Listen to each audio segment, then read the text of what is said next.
Salut Zoé, salut les Curiositos. Est-ce que vous vous souvenez que dans le dernier épisode, on a parlé des émotions comme la joie, la colère ou encore la tristesse ? D'ailleurs, si vous n'étiez pas là, vous pouvez cliquer sur la vidéo qui s'affiche à l'écran ou sur le lien dans la description. Oui, je m'en souviens. Et on devait parler de comment on fait pour ne pas laisser nos émotions prendre le contrôle. Explique-nous, Tom. Eh bien, par exemple, quand on est en colère, on peut prendre une grande respiration, compter jusqu'à 10 ou même s'éloigner un moment pour réfléchir. Cela permet de laisser l'émotion passer sans réagir tout de suite.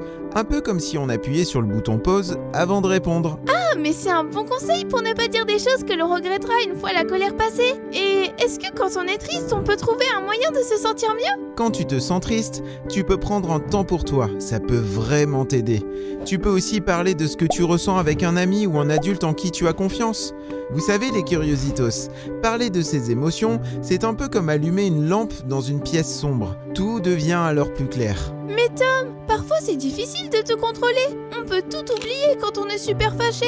C'est tout à fait normal. Et vous verrez qu'en grandissant, on apprend à surfer sur nos émotions au lieu de se laisser emporter par les vagues. Oh, j'aime bien cette image. Et vous les Curiositos, vous avez des astuces pour rester calme quand ça chauffe à l'intérieur ? On a hâte de vous lire dans les commentaires. Oui, et à force de pratiquer, on devient meilleur pour gérer nos émotions. Il y a d'ailleurs un super dessin animé qui s'appelle Vice Versa et qui parle des émotions. Qui d'entre vous l'a déjà vu ? Moi pas encore, mais j'irai le voir.